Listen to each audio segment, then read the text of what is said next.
ሰላም ጤና ይስጥልን። በመላው ዓለም የምትገኙ የተወደዳችሁ የሮሃ ቲቪ ተከታታዮች የግንቦት 5 ቀን 2018 ዓመተ ምህረት የምሽት ዜናዎችን ይዘንላችሁ ቀርበናል። በኦሮሚያ ክልል በአዳማ አፍንጫ ስር ጠላት ባልጠበቀው ሰዓት በፋኖ ውጊያ ተከፍቷል። አገዛዙ በአስገዳጅነት ሊያስፈጽመው ያቀደው ጉዳይ እንዴት በፋኖ ነበልባል ክንድ ከሸፈ? ዝርዝር የግንባር መረጃ ይዘናል። በአዲስ አበባ በኦሮሚያና በደቡብ ክልሎች የተቀናጀው አዲስ እንቅስቃሴ ጉዳይ እንዲሁም በደቡብ ክልል ስራ እናስቀጥራቸዋለን በሚል ስም ታዳጊዎች የት እየተወሰዱ ነው? በምሽት አገዛዙ ስለሚፈጽመው አፈሳም ጭምር እናስደምጣችኋለን። ፓትርያርክ አቡነ ማትያስ በሞት አፋፍ ላይ ስለሚገኙ 65 ኢትዮጵያውያን ለዓለም አቀፉ ማህበረሰብ አስቸኳይ ጥሪ አቅርበዋል። ፓትርያርኩ ዜጎች ቋንቋ ባለመቻላቸው ለሞት ተጋልጠዋል ብለዋል። ተጨማሪ አለን። በንጹሐን ተጓዦች ላይ የጥይት ውርጅብኝ ያወረዱት ታጣቂዎች የተባሉት እነማን ናቸው? አገዛዙ በሽፍታ ስም የራሱን ጦር ለምን አሰማራ? በመንግስት ሚዲያዎች የታፈነው የአሶሳው እልቂት ዝርዝር መረጃ ይኖረናል።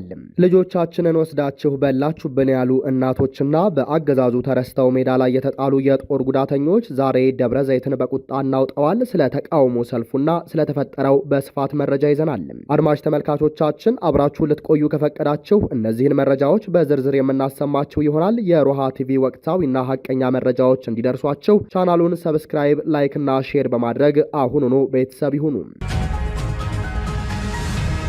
የሸዋ ጠቅላይ ግዛት የነበልባል ክፍለ ጦርና የምኒልክ ሻምበል ፋኖች በአዳማ ናዝሬት አቅራቢያ በጠላት ካምፕ ላይ የመብረቅ ጥቃት ፈጸሙ።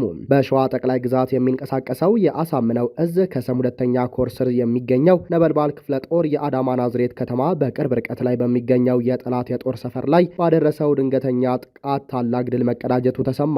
ይህ ጥቃት አገዛዙ በግዳጅ ምርጫ ለማስፈጸም ያሰማራውን ኃይል በእጅጉ ያዳከመ መሆኑ ታውቋል። ከቀኑ 8 ሰዓት ተኩል ላይ የነበልባል ክፍለ ጦር የመብረቁ ሻለቃ ቃኝ ፋኖች ከምኒልክ ሻምበል ፋኖ አባላት ጋር በጋራ በመሆን እጅግ አስደማሚ ወታደራዊ ኦፕሬሽን ማከናወናቸውን እዙ አስታውቋል። የፋኖ አባላቱ የውጊያ ቀጠናውን በመቀየር ወደ ኦሮሚያ ክልል ሰርገው በመግባት በሙኬ ሃሮ ቀበሌ ካምፕ አድርጎ በሰፈረው የኦሮሚያ ሰላም አስከባሪና የልዩ ኃይል ፖሊስ አባላት ላይ ለሁለተኛ ጊዜ ድንገተኛ ጥቃት ሰንዝረዋል።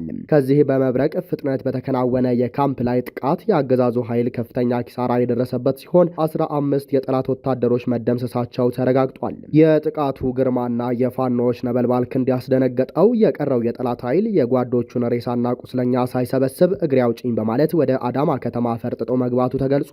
ፋኖቹ በቦታው ላይ የጠላትን ምሽግ ሲያነዱትና ሲረፈርፉት ካረፈዱ በኋላ ዓላማቸውን በስኬት አጠናቀው በሰላም ወደ ቀጠናቸው ተመልሰዋል።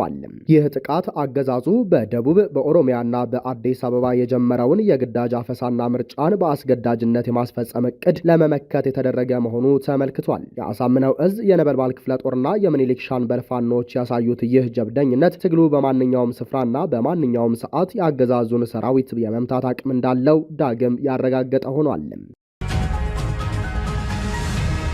በአዲስ አበባ በኦሮሚያና በደቡብ ክልል መጠነ ሰፊ ወታደራዊ አፈሳና ምልመላ ተጠናክሮ መቀጠሉንና ታዳጊዎችና ወጣቶች የጥቃቱ ሰለባ መሆናቸው ተገለጸ።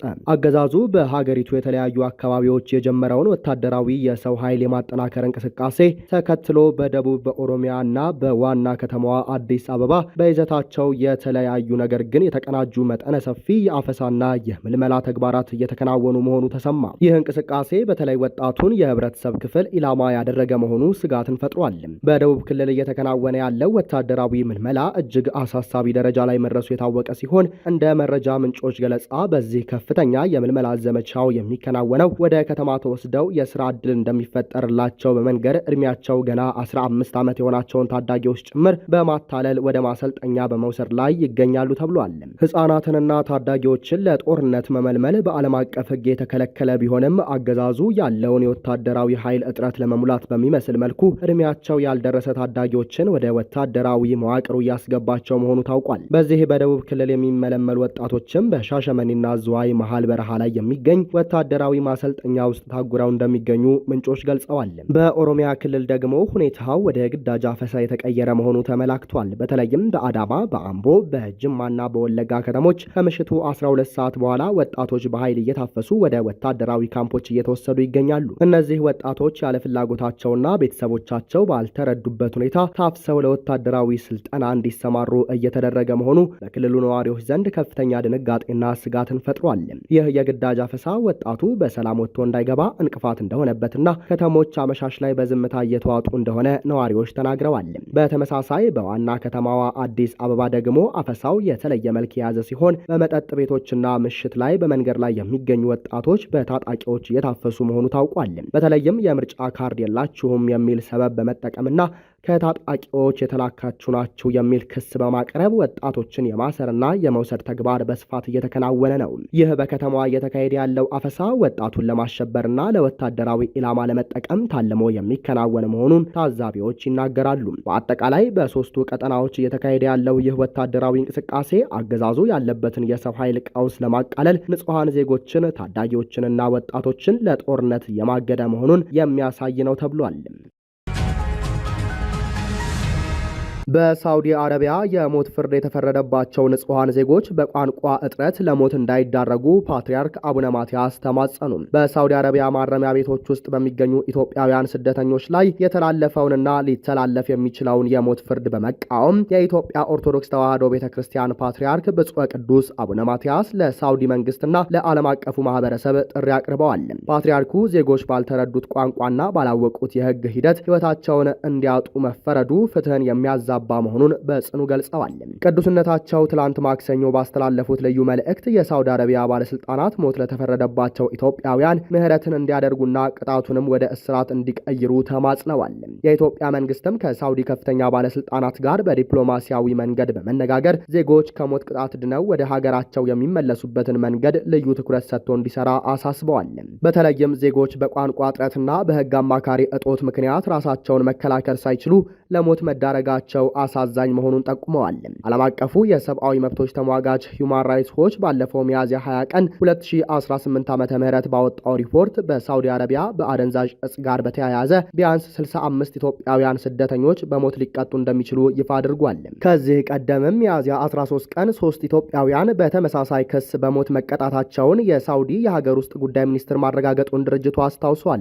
ይህ ቁጥር አሁን ሊጨምር እንደሚችልና በርካታ ዜጎች በስጋት ላይ መሆናቸው ተመልክቷል። ሞት ከተፈረደባቸው ወገኖች መካከል ከጥቅምት 2013 እስከ ጥቅምት 2015 በትግራይ ክልል ከተካሄደው ደም አፋሳሽ ጦርነት ሸሽተው በስደት ሳውዲ የገቡ 3 ኢትዮጵያውያን እንደሚገኙበት ተገልጿል።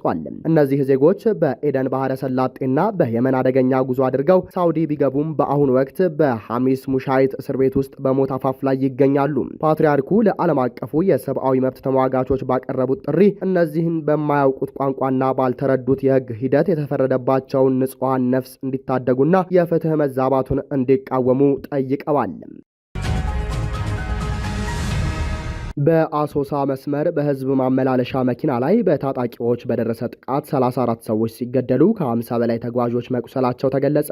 በኢትዮጵያ ውስጥ ከቦታ ቦታ የመንቀሳቀስ መብት ቀርቶ በህይወት የመኖር ዋስትና ጥያቄ ምልክት ውስጥ በወደቀበት በዚህ አሳዛኝ ወቅት በትላንትናው ዕለት ከአሶሳ ተነስቶ ሲጓዝ በነበረ የህዝብ ማመላለሻ ተሽከርካሪ ላይ በደረሰ አሰቃቂ ጥቃት የ34 ንጹሐን ዜጎች ህይወት በአሰቃቂ ሁኔታ መርገፉ ተሰምቷል። ይህ ጥቃት በሀገሪቱ የዜጎችን ደህንነት የመጠበቅ ኃላፊነት መክሸፉ በጉልህ ያሳየ ክስተት ሆኗል። ከአሶሳ ሲንቀሳቀስ የነበረ ቅጥቅጥ አይሱዙ የህዝብ ማመላለሻ መኪና በታጠቁ ኃይሎች የጥይት ውርጅብኝ የደረሰበት ሲሆን በተሽከርካሪው የጎን ክፍል ላይ ብቻ ከ10 በላይ የጥይት ጠባሳዎች መታየታቸው ተገልጿል። በዚህ ዘግናኝ ድርጊት የ34 ንጹሐን ዜጎች ህይወት በቅጽበት ሲቀጠፍ ከ50 በላይ የሚሆኑት ደግሞ በከባድ ቆስለው በህይወትና በሞት መካከል ይገኛሉ። ጥቃት አድራሾቹ በሰው ህይወት ላይ ካደረሱት እልቂት ባሻገር 5 ተሽከርካሪዎችን በእሳት በማቃጠል ሙሉ በሙሉ ከጥቅም ውጭ ማድረጋቸው ተረጋግጧል። በእነዚህ አካባቢዎች የሚፈጸሙት ጥቃቶች በጋራ ስማቸው ታጣቂዎች እየተባሉ ቢገለጹም የሚወጡ መረጃዎች ግን የአገዛዙ ሚሊሻዎችና የመከላከያ አባላት መደበኛ የደንብ ልብሳቸውን በመቀየርና እንደ ሽፍታ በመምሰል በንጹሐን ዜጎች ላይ ጥቃትና ዘረፋ እንደሚፈጽሙ እየተገለጸ ነው። የስልታዊ ጥቃት አገዛዙ በዜጎች ላይ ያለበትን ጥላቻ የሚገልጽና በሽፍታ ስም የራሱን ጦር ለዝርፊያና ለግድያ የሚያሰማራበት አደገኛ አካሄድ መሆኑን ታዛቢዎች ይገልጻሉ። ይህን መሰል መጠነ ሰፊ እልቂትም ተፈጽሞ እያለ የአገዛዙ ባለስልጣናትና መገናኛ ብዙሃን ጉዳዩን ለማውገዝም ሆነ መረጃውን ለህዝብ ይፋ ለማድረግ ፈቃደኛ አልሆኑም። ከ34 ንጹሃን ዜጎች ህይወት ይልቅ በአዲስ አበባ ጎዳናዎች ላይ በመኪና የሚገጩ ዘንባባዎች፣ የመብራት ፖሎች ለአገዛዙ የሚዲያ ፍጆታና አጀንዳ መሆናቸው ለሰው ልጅ ህይወት የተሰጠው ዋጋ ምን ያህል የወረደ መሆኑን ቁልጭ አድርጎ ያሳያል። በአሁኑ ወቅት ከአዲስ አበባ ጥቂት ኪሎ ሜትሮች ርቆ መጓዝ የሞት ግብዣ ወደ መሆን የተሸጋገረ ሲሆን ዜጎች በገዛ ሀገራቸው መንቀሳቀስ ብርቅ ሆኖባቸዋል የሚሉ አስተያየቶችም እየተሰነዘሩ ነው። በደብረ ዘይት ልጆቻችንን ወስዳችሁ በላችሁብን ያሉ እናቶችና አገዛዙ በጦርነት አካላቸው ሲጎላ አውጥቶ የጣላቸው የጦር ጉዳተኞች አደባባይ ወጡ። አገዛዙ ዜጎችን ለስልጣን ማራዘሚያነት እንደ ማገዶ እየተጠቀመ ባለበት በዚህ ወቅትም ዛሬ በደብረ ዘይት ከተማ የአገዛዙ መከላከያ ሰራዊት አባላት ቤተሰቦችና በጦር ጉዳተኞች አማካኝነት የተቀሰቀሰ ተቃውሞ ሰልፍ ከተማዋን አናውጧታል። ይህ ሰልፍ አገዛዙ ለሰራዊቱና ለቤተሰቦቻቸው ያለውን ንቀትና ክህደት ቁልጭ አድርጎ ያሳየበት ክስተት ሆኗል። በዛሬው ዕለት ወደ አደባባይ ከወጡት ሰልፈኞች መካከል አብዛኞቹ ልጆቻቸውን ለአገዛዙ መከላከያ ሰራዊት የሰጡ እናቶችና አባቶች ናቸው። እነዚህ ቤተሰቦች ልጆቻቸው ወደ ግንባር ከተላኩ በኋላ ድምጻቸው መጥፋቱን የደረሱበት እንደማይታወቅና አገዛዙም ስለ ልጆቻቸው ሁኔታ ምንም አይነት መረጃ እንደማይሰጣቸው ገልጸዋል። ልጆቻችንን በህይወት ካሉ ይምጡልን፣ ከሞቱም መርዷቸው ይነገረን፣ እንዲሁም ልጆቻችን የተሰዉብንና አካላቸው የጎደለብን ተጠቅመው እንደተጣለ ዕቃ ነው የሆነው በሚል በለቅሶ የታጀበ ተቃውሞ ሲያሰሙ ውለዋል። አገዛዙ የሰራዊቱን አባላት መስዋዕትነት በማቃለልና ለቤተሰቦች መረጃ ከመስጠት በመቆጠብ ዜጎችን ለከፋ ስነ ልቦናዊ ስቃይ እየዳረገ መሆኑ በሰልፉ ላይ ተጋልጧል። በሰልፉ ላይ በይፋ እንደተሰማው ልጆቻቸው በጦርነት የተሰዉባቸው በርካታ ቤተሰቦች ለህልፈታቸው ተገቢው እውቅና እንዳልተሰጠውና መብታቸው የሆኑ ጥቅማጥቅሞችን እንደተከለከሉ በምሬት ገልጸዋል። አገዛዙ የሟቾችን ቁጥር ለመደበቅ ሲል ብቻ ቤተሰቦችን መርዶ በመከልከልና ተገቢውን ካሳና ድጋፍ ባለመስጠት የዜጎችንም ደም በከንቱ እያፈሰሰ መሆኑ በሰልፈኞቹ ተነግሯል። ይህ ድርጊት ልጃቸው መሞቱን ፋኖ ራሱ ነው ያረዳኝ ስትልም ከአንድ ቀን በፊት በሰልፉ የተገኘች እናት መናገሯን መዘገባችን የሚታወስ ነው። በሰልፉ ላይ በጦርነት ምክንያት የአካል ጉዳት የደረሰባቸውና በአሁኑ ወቅት በአገዛዙ ተረስተው አውጥቶ የጣላቸው የሰራዊት አባላት መገኘታቸው ጉዳዩ ትኩረት ስቧል። እነዚህ የጦር ጉዳተኞች ለስርዓቱ ሲሉ አካላቸውን ቢገብሩም አስፈላጊው የሕክምና ድጋፍና የኑሮ ዋስትና እንዳልተሰጣቸው ይልቁንም ጥቅም እንደሌለው ዕቃ ተቆጥረው ከካምፕ እንዲወጡና ሜዳ ላይ እንዲጣሉ መደረጋቸውን በቁጣ ገልጸዋል።